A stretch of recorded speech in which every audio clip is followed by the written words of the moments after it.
Trey Hendrickson requests a trade, and who would the Bengals pick at 18? Coming up next on the Wincinnati podcast. It's an exciting time to be a Bengals fan. I'm AC Zell. We got a special show as always. The voice of the Bengals. Dan Ford, Willie Anderson, Corey Dillon. The name of this thing is called Wincinnati, and I'm not going to stop. Talk to us about that roller coaster season. I'm still going to give you the same AJ. I'm going to work as hard as I can to be the best. Always working ever since I met y'all, boy. I got to get your top 5 receivers. Better, man. Good. Watch out for us. Welcome to the Wincinnati podcast. Crazy day today. It's been a lot going on. I know me and you have been talking.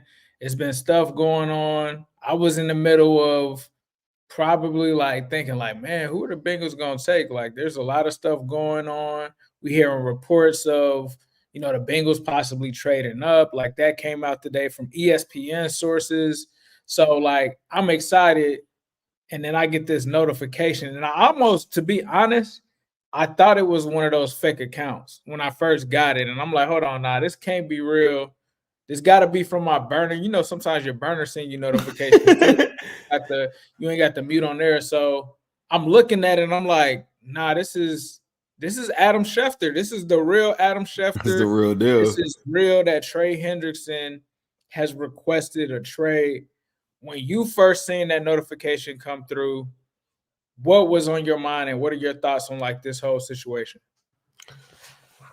So much to unpackage with this, man. I just felt first of all, how's everybody doing today? I thought it's super unfortunate. It makes me feel like the relationships with the agents and the Bengals just aren't strong. I don't blame the player. I kind of side with the player to a certain extent. I do think he's underpaid, but he just signed that extension 9 months ago. So I feel like the agent just didn't do. I thought at the time, I was like, bro, that's a sweet deal for the Bengals and, whatever. And I feel like a lot of people are like, man, see the Bengals, here they go again. And in my mind, I'm like, yeah, he just signed this extension just 9 months ago. So his business is business. If he wants a longer term deal, let's work it out. But to me, the relationships aren't strong enough because this is a moment me and you, we talk all the time. Mm-hmm. And if we got someone on our mind, I'm not going to the internet with it. And that goes for all that. That's every single thing that you could think of in life. There's a lot of people that got my phone number. And if they would have just hit me, we probably wouldn't have whatever. It wouldn't be funny right now. You feel me? So I feel like the Bengals, no matter how bad a situation could have went with Trey Hendrickson, y'all just did a deal 9 months ago for the agent to feel look, they aren't responding to none of my stuff. No matter how angry you get, I just couldn't see a situation where the communication lines are strong where you would do that. Because out of all that mixing stuff what happened and all these different things, a lot of the behind the scenes stuff never really came out for the most part. They had a really good relationship with his agent. And I just think that some of the agents or whatever, in, the Mulligetta one the same way or whatever, it's this new 2024 version of agent and social media meeting it that they don't understand that the Bengals are still operating like 1990 in the sense of business is going to be through a lot of handshake stuff. It's going to be a lot of old school, and it's a lot of different things that we're going to stand on. We get it. We're not giving out large guarantees for guys getting close to 30. We're not giving out large guarantees for wide receivers that aren't playing full seasons of football. I understand that. But if you do produce Trey Hendrickson, you're going to make $20 million this year and $20 million next year. And we made a deal. We signed a contract. Let's talk about this. Come in my office. Maybe we could add another deal. I do think that they owe him another deal. And then watching guys like Brian Burns go and get their bag, I'm like, yeah, give him an extra $5-6 million. The Bengals barely spent anything this offseason. But let's talk about that. This reactionary thing going to the internet, I don't know how long this has been going on, but it's not going to work like the way that they think. And if you're threatening to retire, I just seen that happen before where Mike Brown's going to say, I hope you got leather on that couch and I hope it's comfortable. Because like this is what it is. And if another team wants some whatever, I'm not even listening to you because I'm not in the business of making nobody better. And maybe that's a pride thing. Maybe that's whatever thing. There might be somebody that's listening right now and be like, Bengals got to pay him. I'm sorry. I'm not catering into none of that. Y'all just signed this deal 9 months ago, and it is what it is. Can we work with you? Can we do some stuff? I don't represent the Bengals or anything like that. But there's nothing that makes me feel like the Bengals did anything wrong in this instance. I do think systematically and organizationally, they need to change some of the different concepts and some of the things that they do, like paying guys older and guaranteeing more money. But that's a whole separate conversation versus you just signed the extension 9 months ago. You're on mute, my boy. Yeah, for me, man, it was just extremely disappointing to see, man. When I got the notification, I just was just like, what is going on? Immediately in my head, I'm like, what's going on? I haven't, talked to anybody, so this is not us shedding light on any like inside information or anything like that. So I'm just like everybody else. This is kind of caught me by surprise. And I'm just wondering like what's going on behind the scenes for this to be an off season where not one, but two Bengals are saying, hey, I want out of Cincinnati when this team is in the middle of a Super Bowl run. It just doesn't make sense to me. The Trey Hendrickson thing, I don't understand it either because, like Zim just said, he just got the extension. The only thing that comes to mind, like that I'm piecing together, is he must have looked at the market, and especially with like the D tackles. The D tackle market has exploded. The edge rushing room market has exploded. He's coming off of a year where some people would say he should have been. He wasn't, but he should have been a runner-up for Defensive Player of the Year, at least been in the conversation because his numbers put him up there. He had more sacks than Myles Garrett. But when you look at his contract, it is somewhat of a bargain. It is a situation where I could understand why Trey would come back and say, hey, this doesn't match my play. Is that enough for him to request a trade? In the NFL, that's typically how things happen. A lot of people are just like, either trade me, I don't like the coach, I don't like the culture, or I don't like the contract. And in that situation, I can't fault him for doing that, but I don't know what the conversations are behind the scenes in terms of what the Bengals may have promised him, what was said. I don't know if it's a year's thing. I don't know if it's a total guarantees thing. So right now, I'm not going to like give any judgment on the Bengals or Trey until I have more like information on what exactly the actual holdup is. So I hope that these two sides can work together. It's kind of crazy. I was just telling Zim, day before free agency, we get the T. Higgins news.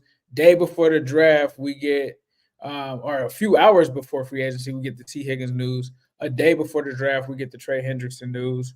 The only thing that I can say is that Trey Hendrickson is the best player on this defense. Like he is the best player. His impact is definitely going to be felt if he is not there. I don't know, like, what the whole retirement thing, like, I don't know if it's that he's beat up. I don't know if it's that he's trying to get leverage that way. Leverage. But to me, like, that's a leverage play. You move on from him and you draft the edge, like, who's giving you 17? Like, nobody's giving you 17. I'm not doing it. That's why I'm not doing it. That's why I'm standing on business. I'm not doing it. Like, there's no scenario that you could give me. I don't care if it's a first round pick. I'm not doing it. I don't feel no type of way about the amount of the money that he's being paid. He's like the probably 12th or 13th highest paid edge. The contract that I got is favorable for my franchise. So unlike the T. Higgins one, you're like, man, I got to pay $22 million against the cap against a guy that only had 700 yards. Like, okay, send me an offer. There's no offer that anybody could send me for Trey Hendrickson that I even think makes sense, unless it's like catastrophic, like unless it's like so insane. Somebody sending like a first and like a second or something crazy. And even still, you're telling me I'm in a Super Bowl window. It's just risk involved with that. And I'm like, bro, you just said 9 months ago that you're happy that the Bengals took a chance on you. And I want to cite this too. Section 8A in renegotiations and extension of the CBA, players cannot get a new contract until 12 months from the date he signed an extension. So to even say that I want a new contract or something like that, It can't and you're not even, you can't even legally sign it until 12 months is insane to me. Like to me, it makes me be like, okay, like I'm sorry that you're feeling that way, bro. Do you think that's because he knows it's not coming? Do you think that he spoke to the Bengals and they're like, nah, we're not, like whether that's a couple months from now or not, we're not giving you any kind of pay bump? Yeah, I don't know. I mean, the agent, I don't want to speculate, but I think it's got to be something like where maybe he knew that the Bengals aren't going to move the contract forward because they just don't believe in it from 30-plus-year-old players. And the messed up part about it is that they're like, well, let's just take advantage of this opportunity because the draft is about to come up. Maybe we can get you traded before. And I'm like, who is this casual?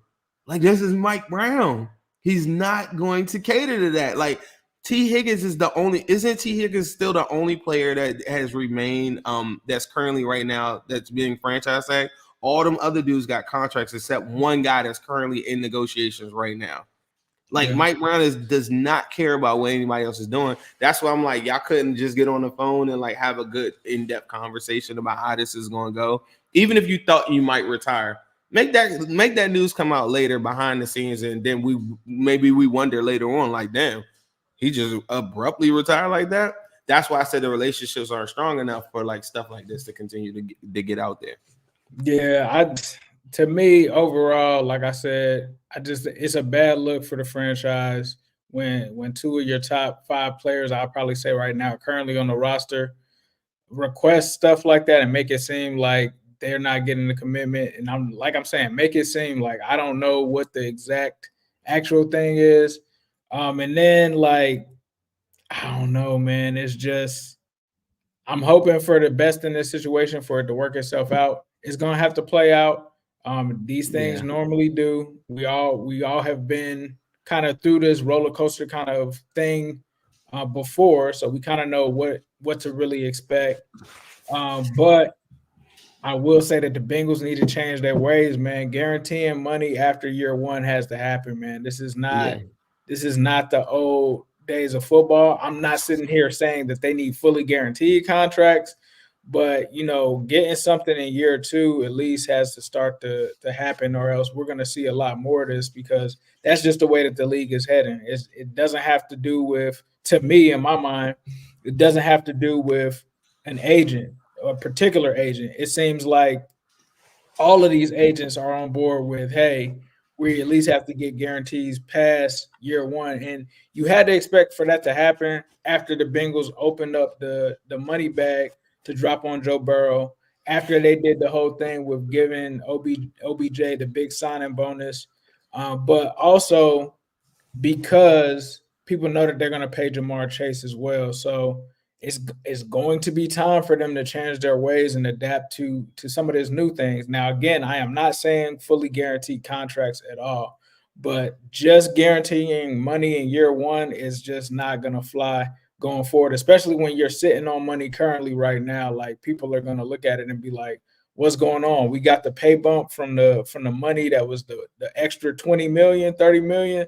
Like, what are we doing with it? So we'll see what it is. Shout out to the regular dude. He said, I'm looking like Marvin Lewis with the polo. This was actually from a friend of the show. He actually pulled up when we actually pulled up on barbecue. He dropped these polos off. Who was that guy, bro? I remember that. I still got my polo. Who was it that gave us those polos? I don't know, man. I know his like Twitter name. I don't know his real name, but shout out to him. He's probably watching right now with the 265 watching live. So appreciate you, bro.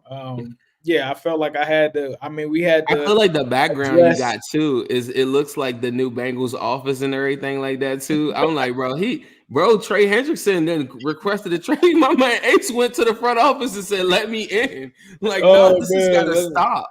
Let's get this. We need Trey, man. We need Trey. But I will say this. Let me in. I will say this, and I said it last night, and shout out to Malik for having us on last night. if Trey Hendrickson is gone, bro, I'm all in on offense. I'm telling you, I'm For all real? in. I thought you was All gonna say in. you all in for Edge. Nah, I'm all in on offense. Nah, bro. Nah, bro. Unless we're getting the edge that's like Myles Garrett, I'm all in on offense. We do have a special guest that will be joining us. Big guy in the draft community. Our guy Kyle is going to join the show pretty soon. Coming up next, we are going to go ahead and shift gears. But before we do, Zim, was there anything that you wanted to put a bow on the Trey Hendrickson saga? Before we take a look at the draft and what the Bengals are going to do at 18. No, it all said they're going Ace Brown. That's crazy. Yeah, man. I think, I love this is the reason why I feel like you could probably either hate or you could love me like on Twitter, because I'm not going to fold in no circumstances. Like, I'm going to stand up for the Bengals, like, no matter what. I don't care what happens. Like, you can't get me to flip on them, because I watch so many people hate on our team so much. And I think that rubs a lot of people the wrong way. But this is why I stand up. And I think this is why we created Wincinnati, because it's a bit of a mindset. Like, I don't care that Trey Hendrickson requested a trade. I'm still cooking. Like, I don't care. Like, I feel like Trey Hendrickson, like you said, I've championed a lot of things that you said, but I think that the Bengals have more to offer Trey Hendrickson than Trey Hendrickson couch. And and me knowing that, I'm like, bro, either you with us or you not. And that's kind of like my mentality. And a lot of times it could come off the wrong way, but it's hard for me to poo on the front office when I think they've done a really good offseason. And in this instance, they just signed this deal 9 months ago, and I really just don't fault them. I do think that they need to strengthen up their relationships with the agents, and I do agree with you. They have to structure their contracts. All of their contracts currently right now, they're only guaranteeing at a 30% threshold, whereas like a Mulligetta and his agency, they're all at 65% guarantees for like their top clients and stuff. So these are the things that have to change to go and change that gap. But in the meantime, like, I'm sorry, I'm not folding. And I just think that the Bengals are still a really good football team. I don't think that currently right now their roster is Super Bowl caliber, so to speak. But I think they have a chance to do that. And that's why I feel like guys like Cal coming in and talking to draft wars are very, very necessary. And we're right back on course. So with that being said, we will now bring on Kyle to talk about the draft. I'm really the best in the league. You know that. Y'all being respected. Kyle, what's going on, brother? Man, 24 hours. I'm watching Daniel Jeremiah's final mock on my phone just to see what he's obviously as plugged as anyone. So bro, I was just looking at that as well, bro. A lot of linemen going off early. 5.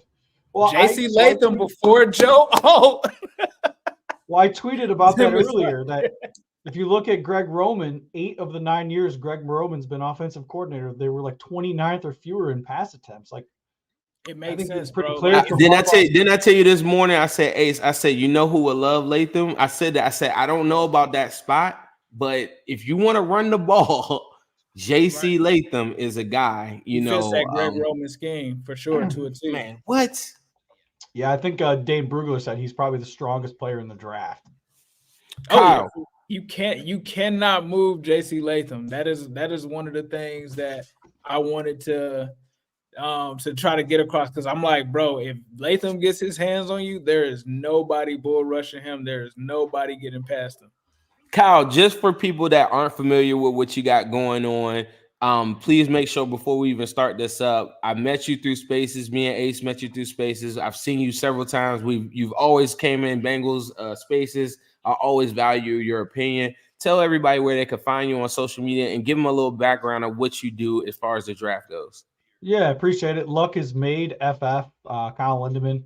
Pretty much been, a football fan all my life, but kind of been making like fantasy NFL draft content like the last couple years. So pretty I mean, I wouldn't say I'm plugged. I'm getting there, but I would say I've pretty much studied like just about everyone in the draft for like the last year. I've been so excited for the 2024 draft. Like, this is a really special class. I don't think it's a deep draft because like we've got the lowest number of underclassmen in this year's draft. I think it was 54. That's the lowest number since 2011. I think that's like almost half of what it was then, but it's a very star-studded class. And that's a whole nother conversation with NIL and why guys are going back to school and all that. But yeah, man, it's just it's been a fun road. I feel like I've done like a whole year's worth of work that's now coming into like just 3 days. And, so it's like, I'm going to be relieved, but then like sad when draft weekend's over.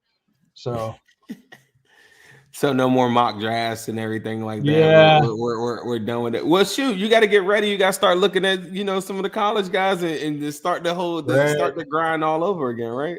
Yeah. Well, I think, next year we're probably going to have like 3 shutdown corners in the draft. And I know that's a conversation for another day, but I think I'm more worried about the quarterbacks for next year. I just don't know how that's going to look. I've been hearing that too. I've been hearing that as well. Like you could see a lot of, so like just talking to draft in general, do you foresee a lot of movement happening because there are, so many teams that need a quarterback and so many teams that next year the quarterback class is kind of weak? Like, do you imagine, possibly 5-6 quarterbacks being taken before we get to the 18th pick? Yeah. I'm going to say 5 because the Vegas odds were like over under 5.5. I don't see 6 because I just don't see Bo Nix as that guy. I kind of see Bo Nix going, early mid day 2. I do think Penix is going to sneak into round 1. He's just gotten a ton of buzz. Like if you even look at the odds, his draft positions, I believe on FanDuel was like over under 32.5 and the under was at like minus 250. So they're feeling pretty good. And I think a lot of teams like Penix. He's really battle tested, I think, tackle is probably the deepest spot in the draft. So I think Bengals fans are kind of like, hey, who's going to be there at 18? I think that's really the biggest question. I think my ideal fall for you guys would be Byron Murphy. If he could somehow fall to 18, like, oh my God, if you could somehow get him, or obviously Bowers, but I just don't see Bowers falling past the Colts. I think you'd have to come up to get him. Mm-hmm. Yeah, I mean, Murphy, I guess like in everything that you've been checking out and everything like that, what makes Murphy stand out to you? Tell everybody what you feel. You think he offers, not just for the Bengals, but for any team. Well, I think it's like you look at the defensive tackles that got paid this offseason. Like, what's pretty much one characteristic that they all have is that they can get after the quarterback from right up the gut, which is there's just, I grew up watching Warren Sapp. Like, those guys just don't grow on trees that like they can stand in there, defend the run. You never have to sub them out. And like third down, this guy's pinning his ears back. Obviously, Aaron Donald would be a lofty comp. I don't want to compare rookies to Hall of Famers, but like he's a little undersized, but like he's just got like such strong hands. And like I've never seen someone who like hates being blocked as like much as him. He like takes it personal. He's just got such a mean streak. And, he's definitely like a 3 technique defensive tackle. But, I think you guys did a good job this offseason, obviously with DJ Reader being gone, of, bringing in Sheldon Rankins, which obviously he's not DJ Reader, but it was kind of hard to pay Reader what he got. So I feel like he could play next to him, and that would be, you kind of rotate them with, BJ Hill, and I like that. For sure. Like you kind of talked about corner earlier. Corner is one of the positions that some of the insiders with the Bengals analysts, Dave Lapham, he's kind of talked about them possibly going after one in the second round, maybe the first round. Who are some guys that you kind of feel like would fit the mold and be productive corners for the Bengals? Well, I think that I know what Mike Hilton's pretty much going to play nickel this year, right? For sure. Yeah, for sure. So we got Cam Taylor-Britt outside. We got, DJ Turner, who I liked throughout the draft process. Man, I love this smaller. I love this Mike Sanderstill guy from Michigan, man. Like, he's a little undersized. He's not a big corner, but like he was like the captain of Michigan defense. Like this guy's so smart. I think if he was 6 foot, like he wouldn't get out of the top 20.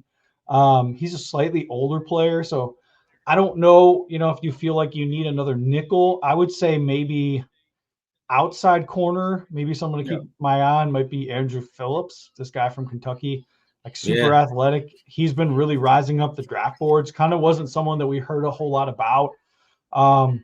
Maybe TJ Tampa, depending on where he goes.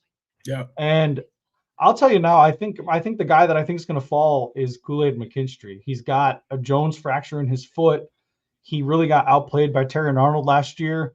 I think he's kind of riding high on the name and like his, 5-star recruit status from like 3 years ago. I'm not saying Kool-Aid McKinstry is going to be a bust. I just, from watching the tape, I just don't think he's kind of lived up to the hype. So I don't have him going in round 1. Not to say he couldn't, but like he kind of strikes me as a guy who could fall tomorrow. Not that I'm rooting against any of these guys, obviously, but just from the way that I'm looking at it, like I think you got, 3 premier corners in the draft, obviously like Terry and Arnold. I kind of have Quinion Mitchell 1 just because I think he's got a little bit more upside. Terry and Arnold, good corner. He's so sound, so much technique, but he ran a 4.5 flat. Like, look at me sitting at home. I'm calling a guy that runs a 4.5 slow.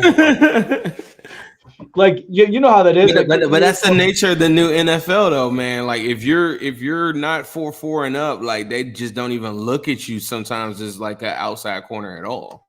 Yeah, and I really like Nate Wiggins too. Like I know he was a little light. I think he weighed in at like 173 at the combine, and like they're like, oh, he doesn't like to tackle. So with him, it's not that he doesn't like to tackle. I just think he just needs to be refined. But like, let's be honest, how many corners are tackling? Like I feel like that gets so overblown. Like Deion Sanders was the best corner I ever watched in my life. Like, he wasn't tackling nothing. Right. So he was always. I don't know. I don't know if he's someone that Duke would like at 18, but I don't think Bengals fans would be too happy about a corner. But like, I like him. I obviously love Cooper DeJean because like you can just line that guy up everywhere. Mm-hmm. The Bengals have had like a history of like just getting guys that could tackle. When we signed Trey Waynes, I consider him one of the best tackling corners in the NFL. When they got Eli Apple, Cheeto Beawuzie, these are all guys that are pretty sound tacklers. So that is something that I think they kind of weigh in a little bit more than average teams, and then they rely on scheme a lot of times in coverage. Yeah. I mean, I feel like wide receiver in round 2 for you guys is kind of the sweet spot, to be honest with you, because we've got the 3 big receivers who I think are all going to go in the top 10. Brian Thomas, I'm like super intrigued by, but I'm not necessarily saying that he's like, a sure thing. So that kind of like wide receiver 5 to like wide receiver 14, like those guys are so close to me. So I don't necessarily think we're going to see as many receivers as we think tomorrow night. I say 5. I don't think there's going to be more than 5 because I think a lot of these teams are looking at round 2 like this is such a deep class. Like I can get a receiver in round 2. Like if I don't get a Dunze, obviously Harrison, a Dunze, Neighbors, depending on where you have those guys in order. I think those guys are all elite. You know what I mean? Who are your 5? Who are your 5 wide receivers that you think go first round? Because a lot of people debate that. I think Brian Thomas, just solely based on size and speed and like the fact that this guy just like absolutely murdered the combine. And he's got a basketball background. So he's someone that is still learning to play. Obviously, he played alongside Malik Neighbors. So like so much opened up for him. My surprise pick for tomorrow is going to be Keon Coleman in round 1. Keon Coleman in round 1. I like it. Maybe to Buffalo because just the way that they play, that wouldn't shock me. He was kind of another guy. Like he ran a 4.61, right? And here I am calling this guy slow again, but he actually reached like the top. I think he hit like 22 or 23 miles per hour during the gauntlet drill, which was like the fastest of any wide receiver the last 2 years.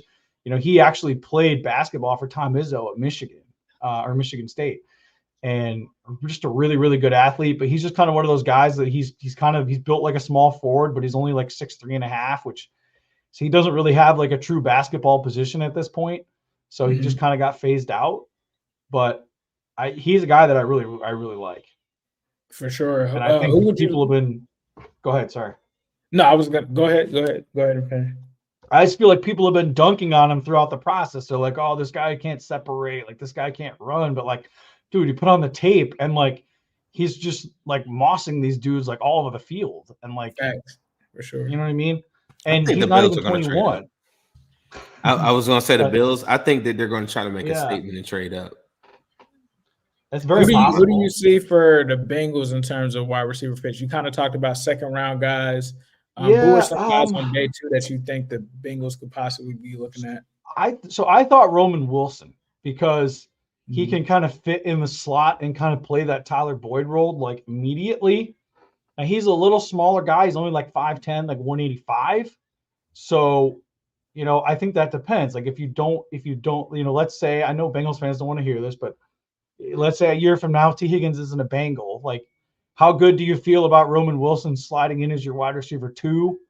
Obviously, you're going to have an easier job being across from Chase, but like, I think maybe that was the question I had. I'm like, can this guy be like an out? He's probably going to be. I mean, I guess you don't really need another X next to Jamar Chase, but like, is this guy more of a slot or is he kind of more of like a Z? So that's probably a good question. Who are guys really that can play who can kind of play all three positions? Because I've heard I would say Ladd McConkey. Like he's got deceptive speed. Like he's just one of those guys. Like for some reason, like him not being fast doesn't like register, but like he's just got like such quick like twitch movements and stuff. He's so good with like the head fakes and like getting open. I don't know that he's gonna be there when you guys pick. Xavier Worthy obviously would be crazy because that would just be so much speed. Yes, sir. Him. I really like Xavier. I'm starting to like Xavier Legette more. I think my concern is like this. He just really didn't do much his first 4 years, but he was awesome this year. Yeah, 1 year. Yeah. He kind of had some personal tragedy, like in his own life. Kind of went through some stuff the last couple of years. Like kind of more I learned about him. I was like, man, like this is a guy I really like to root for. But I think that's my question with Legette. Like sometimes for wide receivers we talk about early breakout age, like. You get your guys like Jamar Chase and some of these other guys, Justin Jefferson, guys that were like breaking out and doing things as like freshmen versus like, okay, I'm 18 years old. I'm playing against 21, 22-year-old DBs and I'm dominating them versus, okay, I'm a 23-year-old receiver and I'm playing against 18-year-old, defensive backs. I feel like that's kind of a different conversation. And that's partially why I'm probably a little more optimistic on Xavier Worthy. Like this guy had 900 yards receiving as like a true freshman. Facts. Talk about it, man. Like it's been a lot of lost comparisons, man. I don't know. I don't know. I think Worthy, you were talking about like just moving him around. I think Jamar Chase is a complete X, but I think one of the things that the Bengals do need to do, and I think this is why Ace asked that, is they do need to move him around and get him in the slot. And they actually brought in a guy from Minnesota that's used to moving Justin Jefferson around. So I think the Bengals are going to opt to get a multiple wide receiver, a guy that can line up all over the place with Yoshivas already on the team that will kind of carry some of the X or and some of the Y stuff on the outside. Moving forward, I think we talked about, like the sexy picks, I think a good amount in the trenches. Who would you deem in that spot? You talked about the pick early on going with Murphy. You think will probably be like one of the best bets for the Bengals to go. Is there an offensive tackle that you could see realistically that you think that the Bengals could that they could take at 18? And why do you feel that is a guy that would be legit at that spot? Well, I think if you're a Bengals fan, you got to look at it like this. Like this is probably the highest we're going to be picking in the next 5 years. Like we don't plan on picking at 18 again, right? I think every Bengals fan feels that way. So like, what's a position that we can get at 18 that maybe we're not going to get at 28 or maybe we're not going to get at 32? And obviously they signed Trent Brown, but like that was only a 1-year deal. He's too big. He cannot play guard. Like he's just a tackle and that's fine. So I almost wonder like, okay, he's on a 1-year deal. Like we want to protect Joe Burrow. That's our biggest investment. So you possibly could draft a guy who could play guard for a year or two. And then if 2 years from now, Brown's not on the team, you move that guy to tackle. And so a guy for me would be Troy Fontenot, the left tackle for Washington. A lot of scouts really have him more projected inside as a guard, but he's got that flexibility that he could move outside. Barton from Duke, he played left tackle, but this guy was actually playing center at the Senior Bowl. So he can play all 5 positions on the line. I think if you really want to get crazy, you take Jackson Powers Johnson at 18 because like that guy is just supercharged. He's not just a center; he can play guard, but like he's probably not going to play tackle. But some people did have him mocked to the Bengals. That might be a little high, but like I feel like you know what you're getting with that guy. And eventually he could play center. Now, is that too high? I think most people view that too high for a center, but if a guy could play guard too, then I might say, okay. There's Amarius Mims from Georgia, but he's a project. I mean, well, I don't want to say that. I don't want to say he's a project. He just hasn't played a lot. He only has 8 starts. But this guy's keep it real, Kyle. Keep it real. We want the this real guy. This guy wears like 340 pounds, like better than any person I've ever seen in my life. It's sure. like you think he's 340 pounds, you're like, oh, this guy's fat, he's out of shape, and it's like I've never seen it like a human being that big. So, but I don't know how well he projects at guard. So maybe this Talais Fuaga, if he's there at 18, he's the right tackle from Oregon State. I think he's better as a guard. Duke Manyweather, who runs like the O-line academy. Yeah. He's legit. He comped him. Yeah, he comped him to Mikey Upati, who was drafted as a tackle but played guard. He played with the Seahawks, right? Yeah, I think originally the 49ers, but I don't know if he really has the bend to kind of get the edge rushers off the edge, but like I don't feel like that's a bad pick for the Bengals. Like if you can get one of those kind of swing tackles at 18, they're like, hey, maybe this guy's our right tackle of the future, left tackle of the future, but we can play him at guard for the next 2 years, like while we figure the rest out. Like I don't think that's a bad move at all. Right. Now, outside of the Bengals, are there any moves that you just think that are just no-brainers or something early in this draft that people aren't thinking about right now? Like, is there anything that just sticks out? Minnesota's getting a quarterback, whether it's McCarthy, whether it's Penix, whether it's May. I mean, they're it's basically like they're playing poker and like they're at the river and like 75% of their chips are already in the pot. Like, right. you just got to go in at this point. I mean, I feel like Marvin Harrison to the Cardinals is just so obvious. Like it makes too much sense. Like you're trying to build, you're Monty Austin for it. You have all these picks. Like they've got the most picks in the draft. Like, well, why would you trade back? Like, right. You don't have talent. Like you need to lay the foundation with like high character, hardworking, like good players. Like they did that with Paris Johnson last year. Like do that with Harrison. And now I feel like you can get a better evaluation of what Kyler Murray is. So that feels pretty set in stone. I'm not buying the quarterback hype for the Giants, man. Like they've got so many holes and like you're just, I mean, if I were the Giants, I would try to find a way to move on from Daniel Jones. I think we know what he is, but like, I just think they're at a point where like, I don't know that they have the most job security. So like you're in year 3 now, you really regress last year. Like you're going to restart with a rookie quarterback that I like McCarthy, but he's not situation proof to me. Like if he goes to Minnesota, I'd feel good about him. If you stick him in New England, I'm scared shitless because he's going to need guys around him to develop. You know what I mean? Nah, for sure. So, I don't know. I feel like Philly really needs a corner, but I don't know. We'll see. There have been rumors of them possibly moving up for one. Defensive interior. Talk about some guys that you like that, obviously you kind of talked about Byron Murphy, but Johnny Newton, some of the other guys, Rook. Talk about some of those guys that are out there, and then your prediction for what will happen with T'Vondre Sweat. I like T'Vondre Sweat. Like he was, I think, 366 pounds at the Senior Bowl. Another guy, he carries that well. He's so disruptive against the run, but he can get after the quarterback a little bit. I want to say he had like 31 pressures.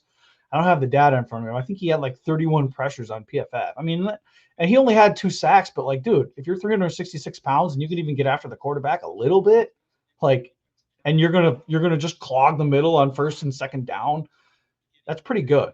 I would say my like sneaky guy would be Michael Hall, defensive tackle from Ohio State. I think if he goes back to school this fall and he's in the next year's draft, I think he's a top 20 pick.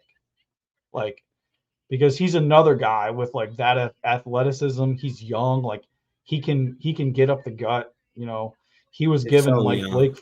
Yeah, and that Ohio State Notre Dame game, like I was watching on tape, he was just giving Blake Fisher fits. Like They would have him in the middle, and they kept stunning him outside, and he was just getting around Blake Fisher. So I would say him. He's kind of a younger guy. Mason Smith from LSU. Yep. He's another guy. He's super young. He was like one of the highest recruited guys 3 years ago. He actually tore his ACL like celebrating a sack. I think it was like last year. He literally missed like the whole season. It was either celebrating a sack or like a tackle for a loss. Like it was like how does that happen? I really, really like him. I'm trying to think off the top of my head. Who else we have? I know there's a guy. There's a guy from. What's that? You got Dwayne Carter, who's out there from Duke. Yeah, that was actually the next guy that I was gonna say. We on it. Let me pull up my notes here, guys. I'm sorry. Lil Wayne. I try to be I try to be I try to be able to recite this stuff, from memory. Oh, Chris Jenkins. Somebody said Brandon Fisk. Chris Jenkins. Chris Jenkins for sure. Yeah, Chris Jenkins, another guy, because he grew around the game. I like Fisk too. I think my only thing with Fisk is he's already 20. He's already 24. Right. So I don't think, and the Bengals generally don't go for the older guys. Ace, do you know did Jenkins come in for a visit, a top 30 visit or something? I believe Jenkins did. I know that he's extremely high on the prime board. I'll check to confirm, but I believe he was one of the visits that they had in. I could really see if they didn't do the first round, D tackle, which they haven't done in 30 years. Like the Murphy one is very, very enticing. And I think most of our fan base would be I would be going crazy. They just haven't done it in a long time. But I do think there's a strategy where some of the guys are naming now, I think are very, very realistic. Jenkins did come for a top 30 visit, just to confirm. I would say another guy who's really kind of fallen off would be Leonard Taylor from Miami. I mean, this guy a year ago, we were talking about this guy going to the first round. He kind of had a little disappointing season. He had a little bit of a disappointing combine, but 2022, this guy had 10.5 tackles for loss. He had 3 sacks. He missed a couple of games this year with a knee injury. So, he didn't necessarily have the best combine, but he'd be a guy I'd like to investigate and interview and figure out what happened? Is there something going on here? Can we fix it? Can we unlock these, traits that, people saw in you before? So he would be a guy, and he's still 21. So I like guys like that though. I do like guys like that because Justin Herbert was kind of like that coming out, right? Like if he would have came out the year before, he's probably the number 1 pick. He goes back, has a little bit of a down year. He'd be a giant. Right, exactly. I feel like I've heard that a lot of the times. Juju Smith-Schuster was one of those where he was supposed to, if he came out the year before, he was going to be the number 1 guy. Ends up going back. I think he also had I think it was an off the field issue or something like that. Then he ends up going in the second round, and it kind of ends up being a bargain because it's all right, last year this guy would have been selected a few rounds before, so you kind of get that bargain in him. Yeah. Yeah, I mean, I'm not going to draft the 24-year-olds on day 1 or day 2, but we get into day 3, and half these guys aren't even going to make my roster. Just give me good football players at that point. You know what I mean? That's kind of where I draw the line. Nah, for sure. Kyle, let me ask you this before we let you out of here because we gotta close it out pretty soon. But let me ask you this: did you have any thoughts on T. Higgins or Jeremiah? He's got Byron Murphy going to the Bengals at 18. Yes, oh yeah, what a pick that would be.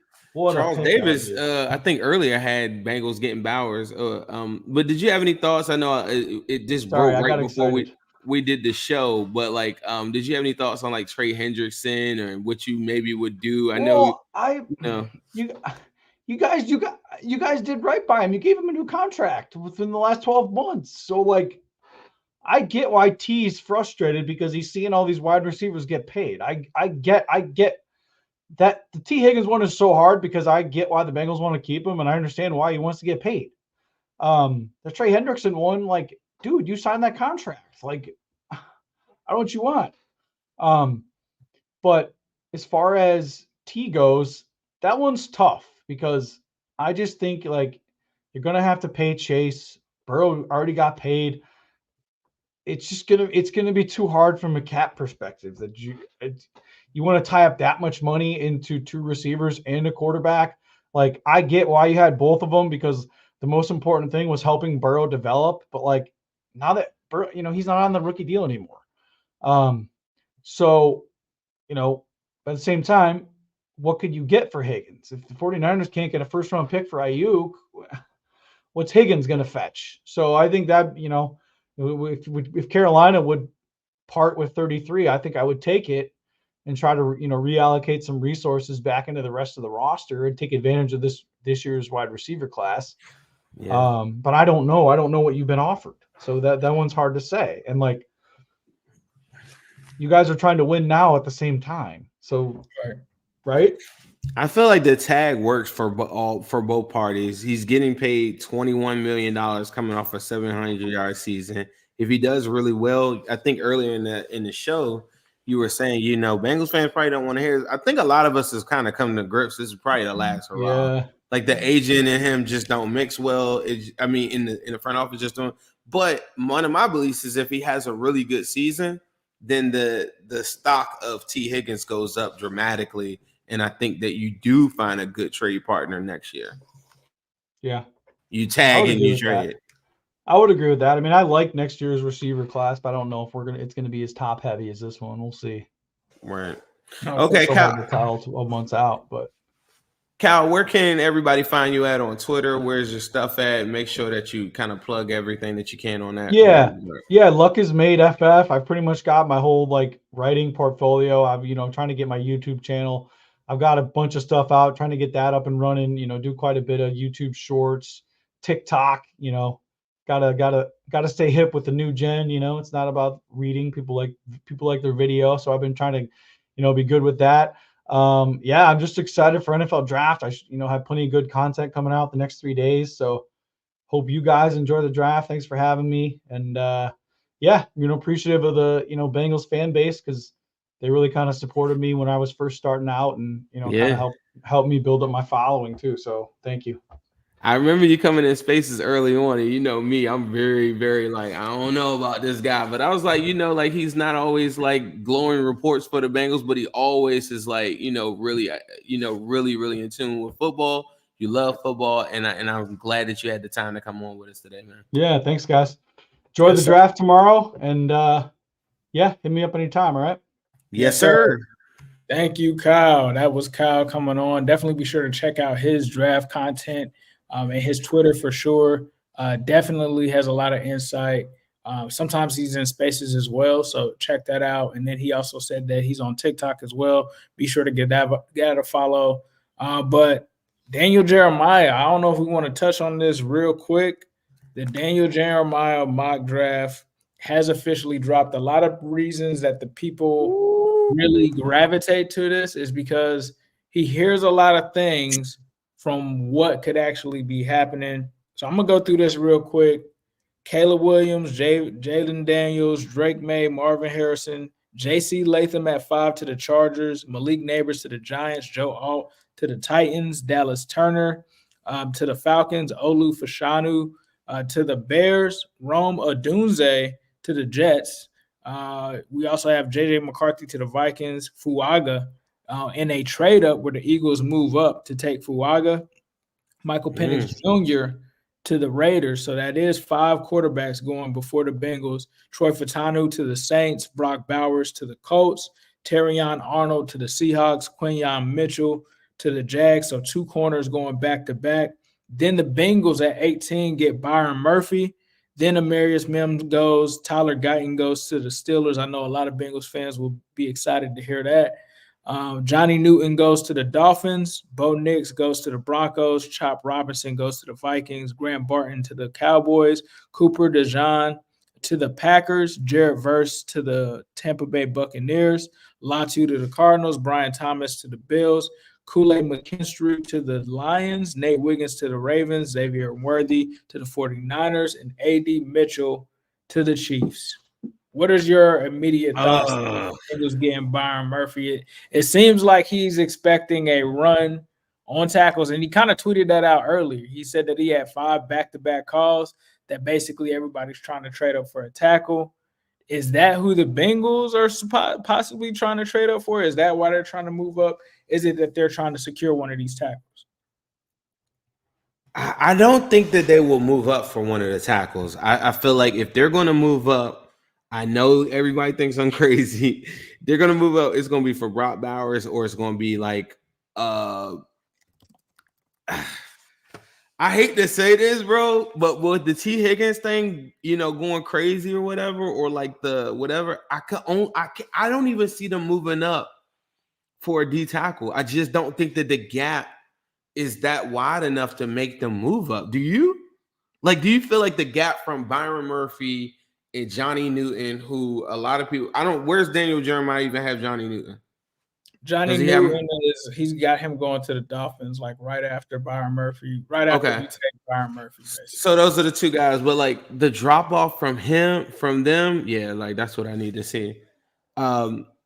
It's just not big enough of a gap for me to say the Bengals should move up to go get it. And it's not that I don't think that Byron Murphy and Newton are phenomenal. I just think that if you're the Bengals, you don't give up draft capital to go and make that move. Does that make sense? You know what I mean? If I'm going to move up, it's going to be for something crazy like Joe Alt, one of the top, Brock Bowers, or one of the top, or not even Fuaga, because I think that they would look at Fuaga as a guard, and the Bengals historically just don't play guards. They don't. And that 12 spot is where the Broncos were. So he's saying that the Eagles would move up to 12. I know me. I think everybody's trying to get to that 12. Everybody's trying to get to that 12. He's got Bowers going. I don't even see Bowers. He's got Bowers going to the Colts. 15. Yeah, to me, if I'm gonna move up, I don't know what the Bengals board looks like, but a team that hasn't taken a D tackle in 30 years and historically just doesn't value D tackle at that level. I don't know if they value Brock Bowers at that level, but I know that Joe Burrow and his staff do value weapons. I could see them moving up in that 12 spot and getting Brock Bowers right there. I think you have to get ahead of the Colts. I think the Colts not taking Kenyon Mitchell right there is a little, think about this. They're on the board with the number 1 corners right there. I think Brock Bowers it does make too much sense. It does for that team. It does. But they're going to have the same conversation that we're probably having about, do you take the luxury guy perceived versus the positional value of a cornerback? When the Colts are on the board, they just lost their CB1. They're going to be on the board with the number 1 and the number 2 cornerbacks on the whole entire board, and you're not taking one of them? I don't know, man. Yeah, I trust Daniel Jeremiah, though. I'm looking at what he had last year in his last mock draft. He had Bryce Young. He had C.J. Stroud. The interesting thing is he also had the Texans moving up to 3 to get Will Anderson. Remember that? I thought that was a shock, but he had that. He did have the Colts taking Will Levis, though. He had the Seahawks taking Jalen Carter. He had the Lions taking Witherspoon. He had Gonzalez going to the Raiders. So this isn't set in stone. He did have Bijan to the Falcons, right? But there's stuff in here that – Go ahead. No. I was just looking at – I think the Titans – I can see the Titans trading up with the Chargers. Chargers only go back 2 spots, get a pick or something like that. I think the Chargers I think they want Neighbors, bro.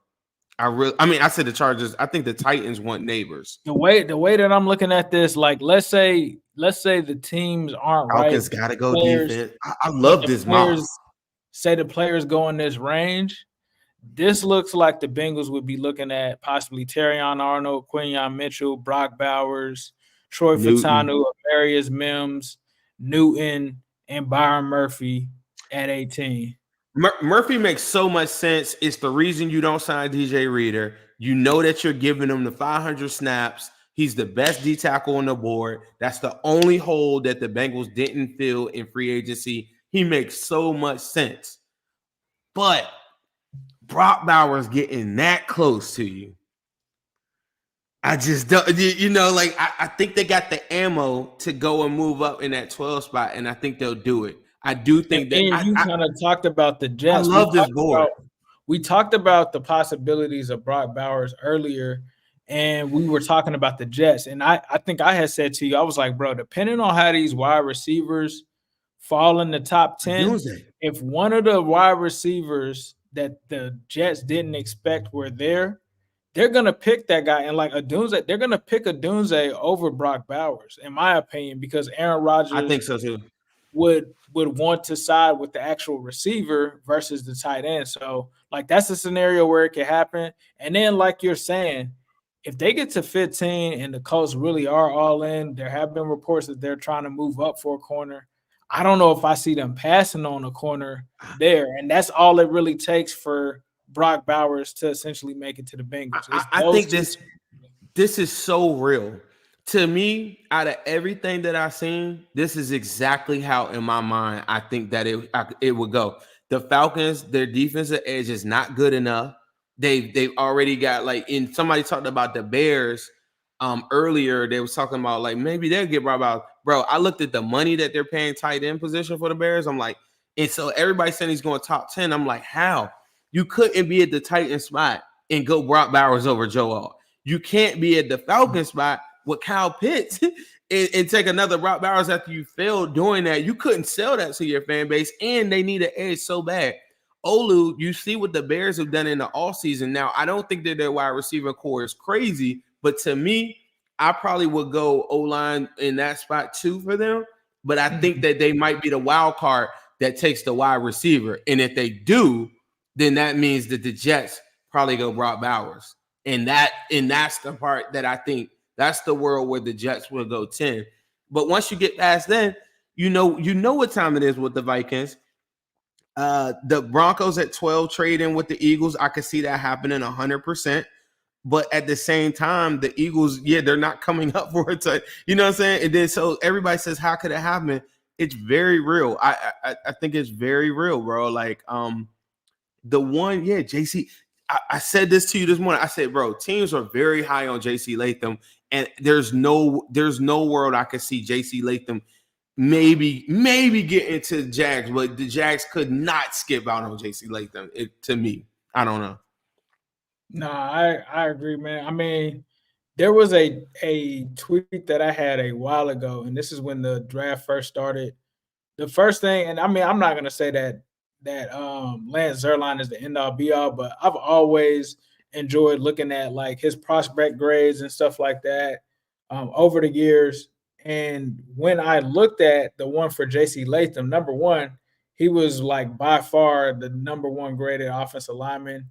But the one note that I remember that stuck out, and I think I tweeted this or a picture of it, it said that he spoke to, I believe it was a executive in the league, and the executive said that by far the two best guys at tackle in the draft were JC Latham and Joe Alt. And he was and I think Latham could be better than Alt in the pros. And so when I saw that, it's kind of not too crazy for me to see. And I kind of wanted to see is it going to be a chance that he could be tackle one and these are the first two guys taken in the draft? So we'll see tomorrow how that plays out. But yeah, that's kind of crazy that Daniel Jeremiah is putting that out now, because I don't think I've seen anybody have a mock draft where Latham was tackle one.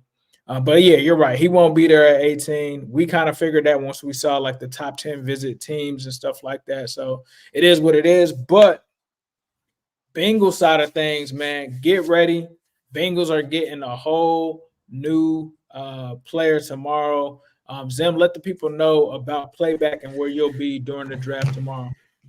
Tomorrow I'll be on playback.tv doing a live stream of the draft, so you'll be able to watch the draft with commentary. If you ever want to talk ball with us, come on there, come and talk to me. Ace, I don't know if you'll have any time to swing on through there or whatever, but at some point, try to come through. We'll talk on there. You can get a microphone. You don't have to show video. You can talk on there. Really excited to talk to the fans. Really excited we'll have a live chat in there as we're streaming it live on there too. So you'll get my live reaction. I'll have my video on and it'll be fun, man. I'm really excited. I know that a lot of people are kind of bummed out about the Trey Hendrickson thing, but I talked to you about this beforehand. I just don't think that changes anything for me. Like, I don't know why they're doing this, but I just think that we're in for a crazy night, bro. I really do. The best thing that I think that's going to happen tomorrow too is that I think you're going to get a lot of action. You got a lot of teams that don't have that many picks at the beginning of the draft, and they're going to need to get some more picks and look for the Bengals to maybe even move up, man. If you show me a board that looks like that, I could see the Bengals drafting Murphy, and I would love it. But I also see a world where I think they can make something happen because the teams in front of us, I just don't think have the luxury to take Bowers, bro. And without that, the testing and all these different things and how we got here, let's talk about it. I'll be starting up on there as early as like 7:30, 7:45, something like that. But playback.tv, look up Ringless Bandits. If you join on there now, I'm going to put a link in the comments on YouTube. If you join on there now, it's free, but you're entered into a drawing for a free T. Higgins shirt that I just dropped not too long ago. Ace, what you got working on? Yeah, I'm on playback as well. Make sure you follow the End Zone Exchange over there. I won't be on playback tomorrow during the draft. However, there may be some time like earlier in the day where we might look at a few prospects. Today I was on there going through my mock draft of just studying some of the trends. I kind of tried to do the prime without going all the way into the calculations, just on like the first round picks for all of the teams, and kind of came up with something there. But I will be on AFC North Talk, but I will also jump on Zim's joint as well. So you can catch me at both of those places tomorrow. And we might have to do a late night Wincinnati. I don't know. Like, hit that subscribe button, that notification bell. We might have to come and do a little quick like reaction to the pick because we might be excited tomorrow, depending on what happens. So with that being said, we're all fans of Cincy. And speaking of being a fan of Cincy, let's talk about our partner, Fans of Cincy. Looking to book your trip for the Bengals road games this season? Go right to fansofcincy.com. All it takes today is a down payment of $200 to have your trip, tickets, all-inclusive tailgate, everything, travel to and from the airport taken care of. Bengals are going to be taking a trip to either Charlotte or Germany this year, Nashville, Pittsburgh, Dallas, LA. So if you're looking forward to that and you want to get everything scheduled and taken care of, food and all kinds of stuff at the tailgate will be taken care of, drinks, a DJ will be there. Definitely head to fansofcincy.com. I can say that it's one of the best experiences that I've ever had as a Bengals fan. You get to go there, meet up with other Bengals fans. I think when we went to New Orleans, they had a march of Bengals fans on Bourbon Street. This is a little video from that right there. I wonder if you see me and Zim in the picture. But they do all kind of events outside and in the cities that they're in. And then also you get to enjoy some of the foods and the activities that they have. So definitely be sure to check it out. They've gone on beaches. So go to fansofcincy.com today and book that for your upcoming season. This is going to be for road trips only. So if you are traveling and you are part of Houday Nation, we travel very well. Definitely be sure to hit up Fans of Cincy. You can catch them at fansofcincy.com.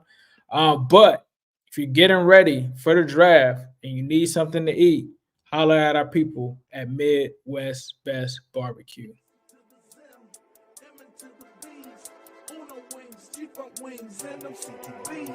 Midwest Best is the place to be for queuing wings. Midwest Best is the place to be for queuing wings. It's the AC to the Zim, M into the B's. Uno wings, Jeep on wings, and them CTVs. Midwest Best is the place to be for queuing wings. Midwest Best is the place to be for queuing wings. Say what up to Jordan Battle. We be going to battle. Intercepting balls like CTV did on Seattle. Putting 6 up on AZ.